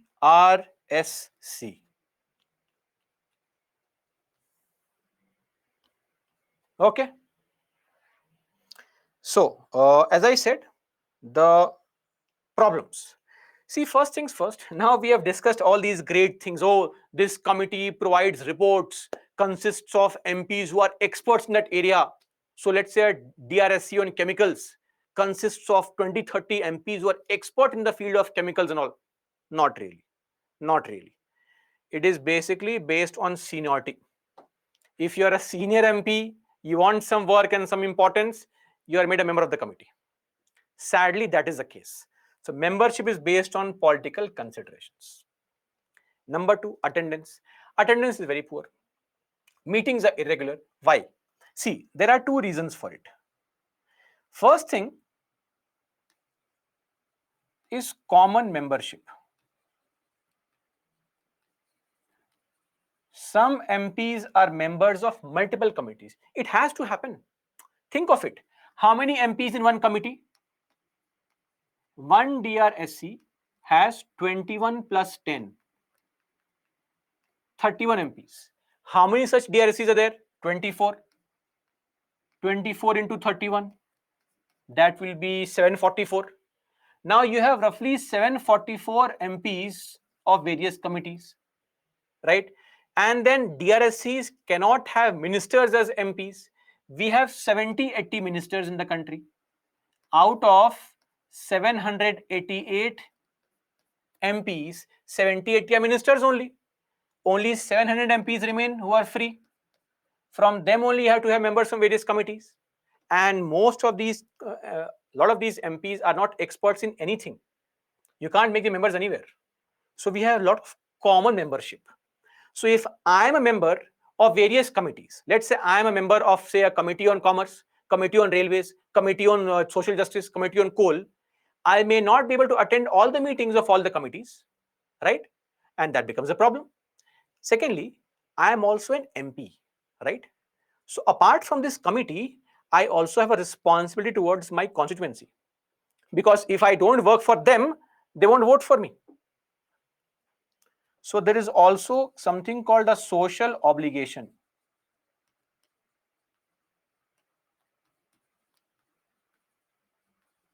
Towards constituency. There are various social obligations. For example, I am an MP. I may want to go back and let's say a very senior businessman of my area wants me to inaugurate his mall. I have to go back and inaugurate. Maybe he's funding my party, or maybe a group of people there of a certain community, they want me to come and inaugurate their school. I have to go. They're my voter base. So there are a lot of social obligations that have to be met by every MP. And there's nothing wrong in that. After all, MPs are elected representatives. So balancing this is a difficult task. And that is the reason why we have to understand that meetings may not always be regular. Then, government is usually in a hurry to get the bills passed. Are you aware that this appropriation bill, budget, was passed almost without discussion, passed directly? That is how it is. Lot of occasions where the government do not really have or do not really want detailed discussion, because discussion, question will be asked, I have to respond to questions. They don't like it. And that is why you will find that on lot of occasions, these bills are never referred to any committee only. Simple example. So in the 14th Lok Sabha, so currently we have the 17th Lok Sabha, 14th Lok Sabha.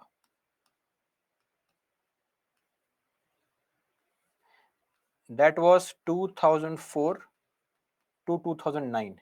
You know how many bills were referred to the DRSC? Bills sent to DRSCs. In the 14th Lok Sabha, 60% bills were sent to DRSCs. Reports were prepared on that.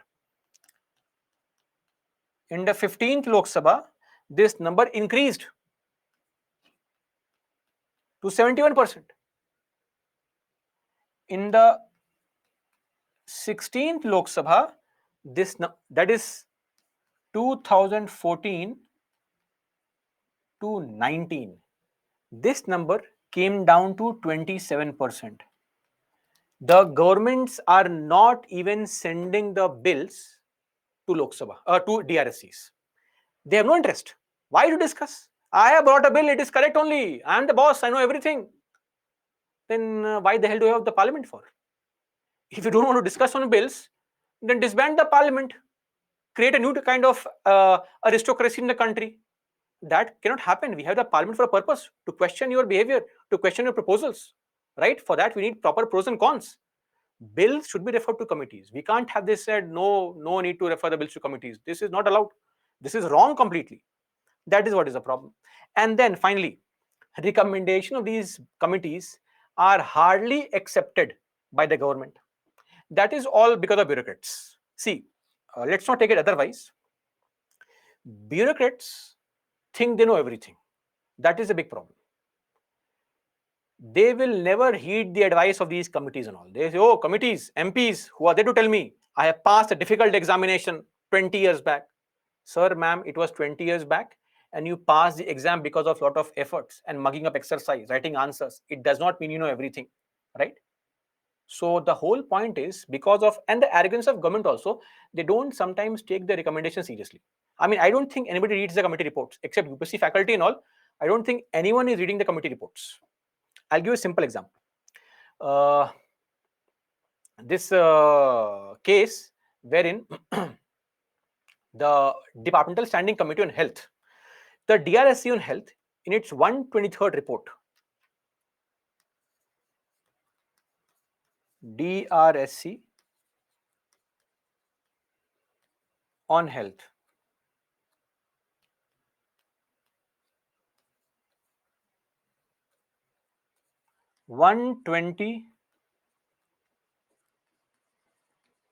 third report.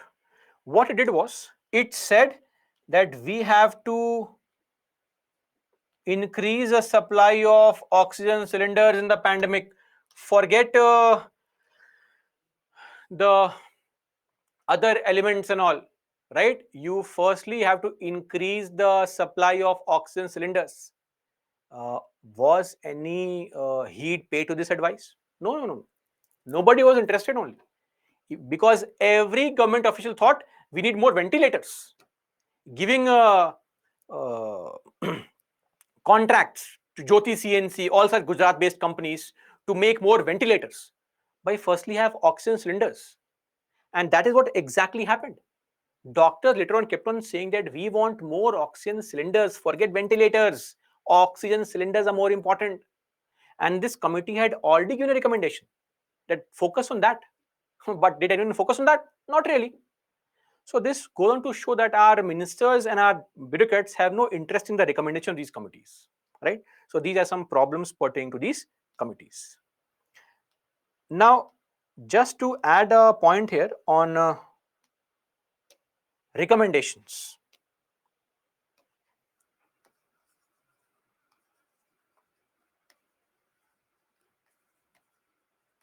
What can be some solid recommendations pertaining to these committees? See, guys, we had a very small, we started at 5, 9, 5, 10. I hope we are okay by stretching it at 6. We'll have a break at 6 for 15 minutes. Oh, sorry, 20 minutes. That will be way better than having a break right now. We hardly had a class for 30 minutes. Let's have a break at 6 only, right? Okay. So, recommendations. What recommendations? See, one recommendation, very important one, is that we have to ensure that the bills are referred to DRSCs. It should be automatic. It should not be optional, right?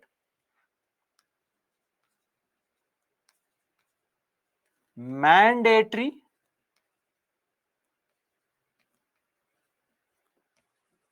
sending of bills to DRSCs. Now, one more point that I had to add here is that DRSCs cannot also be given this blanket opportunity. Take your time, enjoy. No, no, no.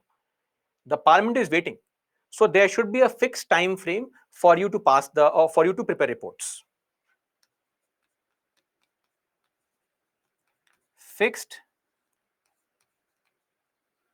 time frame for DRSCs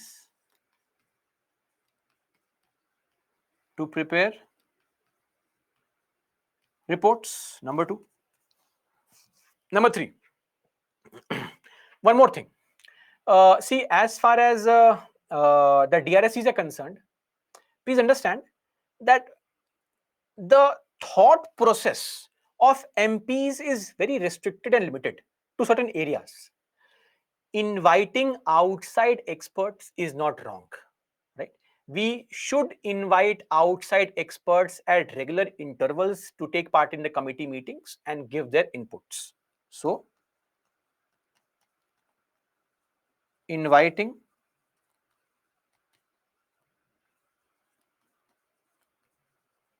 outside experts, that's there.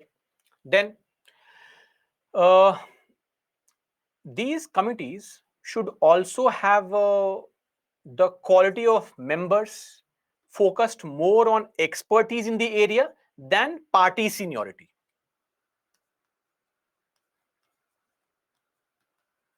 Improving quality of members. Focus on what? Not party seniority, but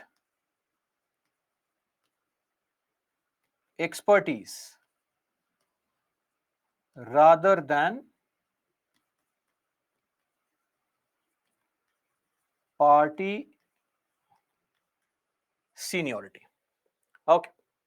So these are some recommendations. And also, see, I would think on one more line. Uh, these committees are only looking into what the government is doing. After all, you are also an MP. Maybe you are a part of some ministry earlier. You have your own agenda. You may have your own thought process. We rarely see the DRSCs giving suggestions on or new initiative, new schemes, programs. No, they never. So we also want DRSCs to give suggestions on new schemes, new programs, etc. Okay. So DRSCs should also be allowed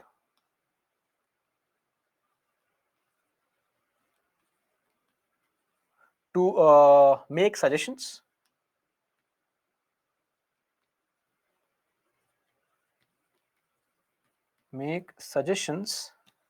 on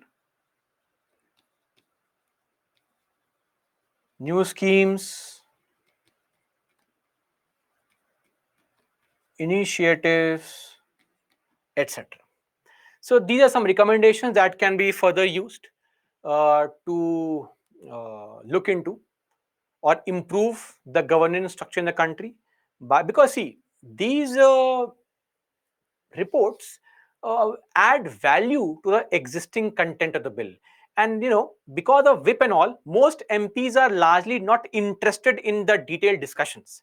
When you make some MPs part of some committees and they go through the bill in detail, you know uh, it provides a sense of ownership to the bill, to the MPs also, right? Because the bill eventually is going to become a law for the entire country. And if I have been a part of a committee which has discussed this bill in detail, I get the sense of ownership that this is also my bill, not just some ruling party's bill, right? That will also be there.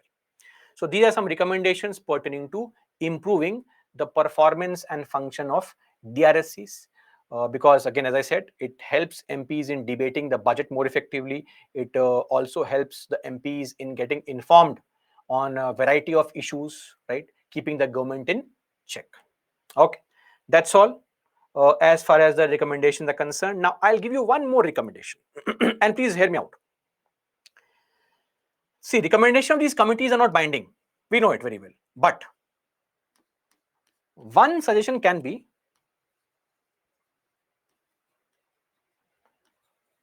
recommendations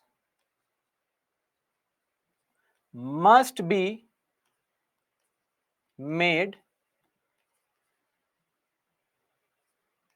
ideally binding.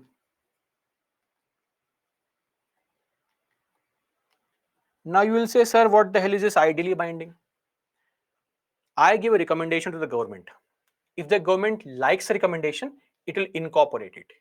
If it does not like it, it will discard it.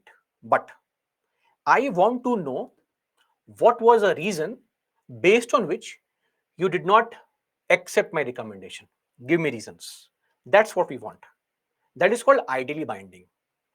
It means if not accepted, government should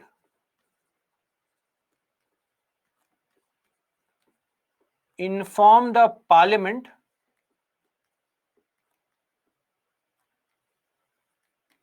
the reasons for not accepting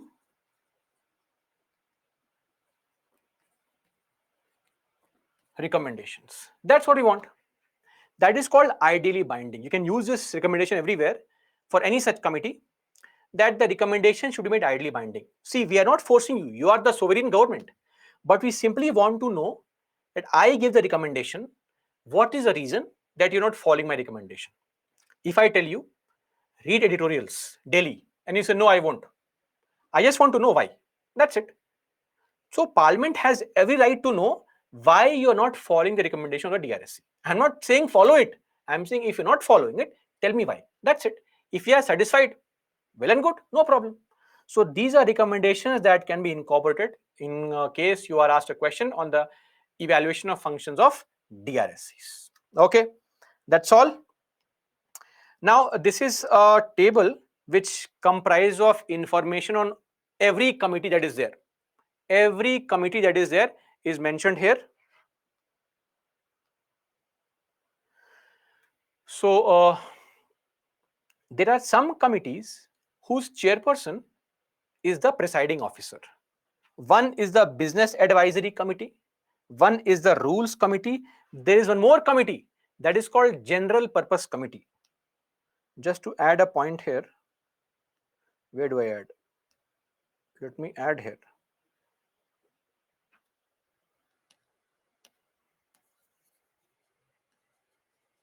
Committee with presiding officer as chairperson. We should know this information. There are three such committees where the chairman is the presiding officer. One is the General Purpose Committee. Number 2,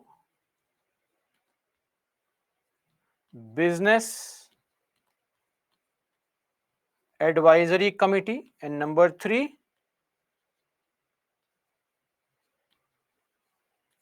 Rules Committee. These 3 committees chairperson is the presiding officer. Now, let's come to the table. I'll help you understand. So,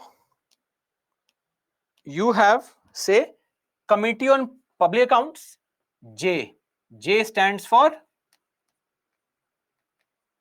joint.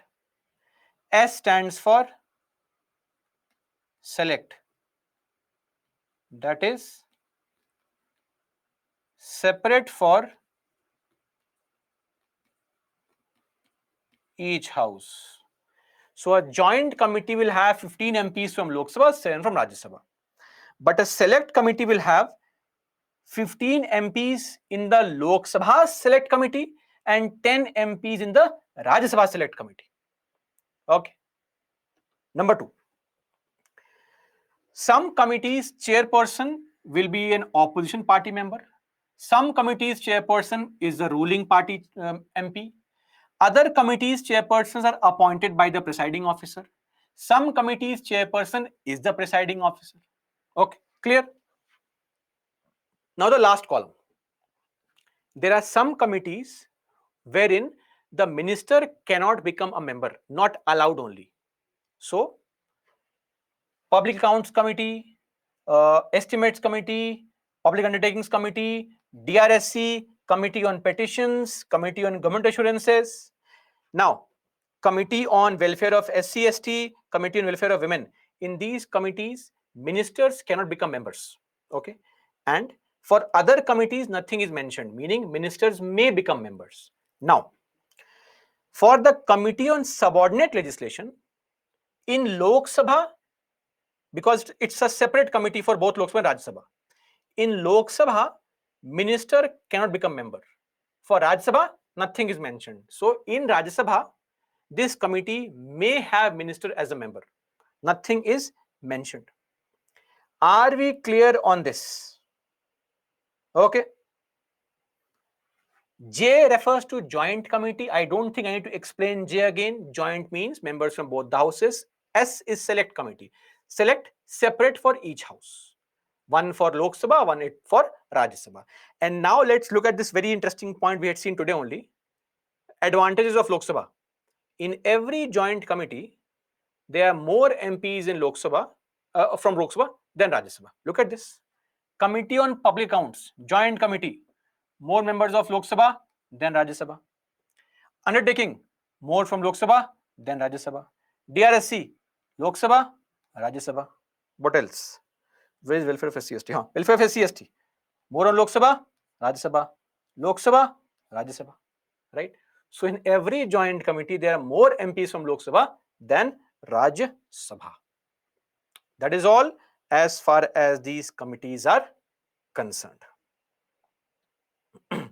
Now, should you remember this table? It is very difficult actually. But you can at least go through this table again and again to know that there are some committees where ministers can't become members. If you have a rough idea of that, you can solve, say, some petty prelims based question that can be asked. Otherwise, mugging up this table and number of members is of no importance for the examination because it is a difficult task. We have to be realistic on what we can mug up and what we cannot mug up. Okay. Though a question has been asked, look at this. Not this one. Solve this question first. Asked in 2014. I'll give you 30 seconds.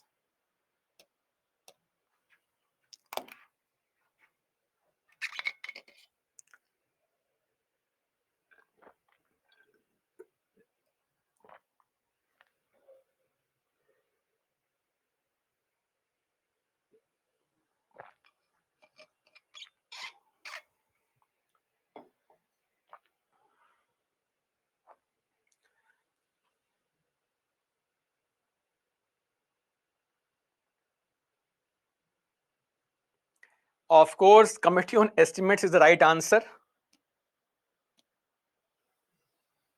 Why? See, Committee on Public Accounts. Public Accounts, 15 members from Lok Sabha, 7 from Rajya Sabha, 22. Estimates Committee, 30 from Lok Sabha, 0 from Rajya Sabha, 30.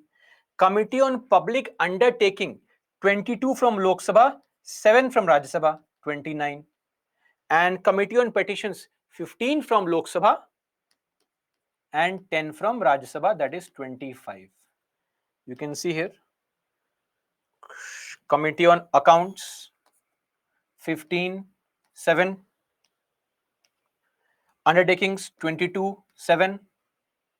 Then we had estimates, 30. And we had one committee, which was a committee on petitions. So Committee on Petitions, where is petitions? Here, petitions, 15 and 10. So highest is 30. Okay. Solve one more question. Came in 2012. Very simple, easy.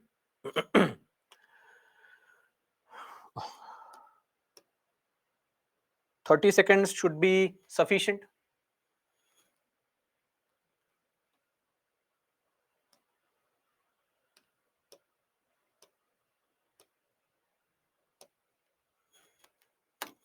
Option C is 1, 3, and 4.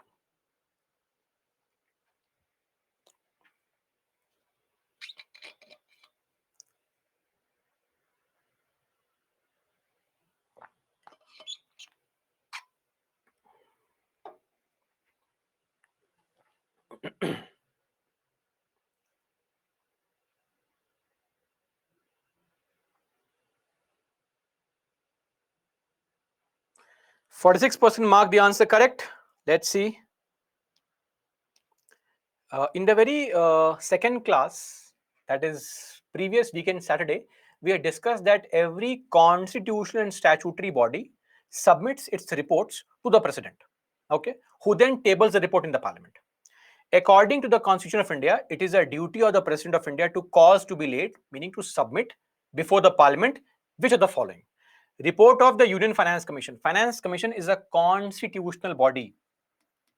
Article 280. One is correct. Remove this. Report of PAC. We have seen today only, report of PAC is submitted to the presiding officer, right? Not to the president. So this can't be the answer. Anyway, the PAC is neither statutory nor constitutional, so it will never submit the report to the president. It makes no sense. So 2 is out. Remove 2. Gone. Now check 3. The report of the Comptroller and Auditor General. This is a constitutional body. Article 148. I said today again and again that CAG submits report to the parliament, to the president, who will send it to the parliament, and then the parliament will send the report to the PAC.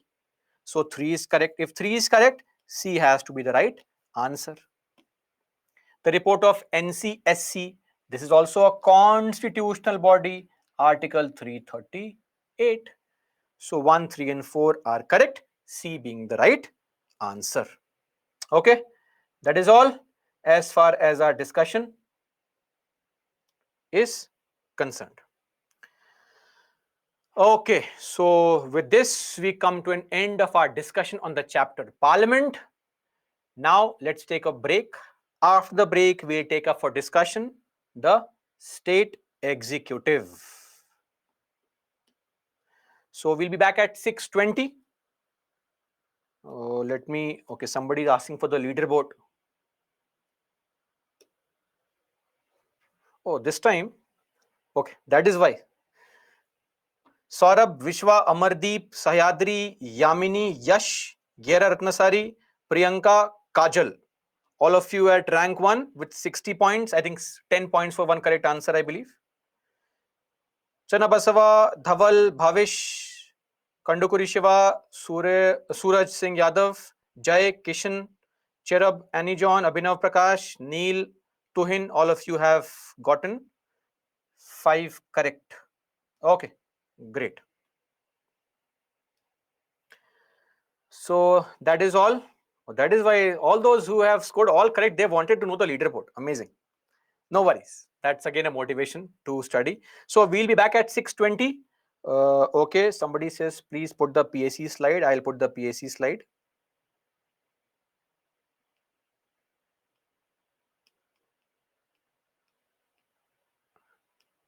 PAC slide.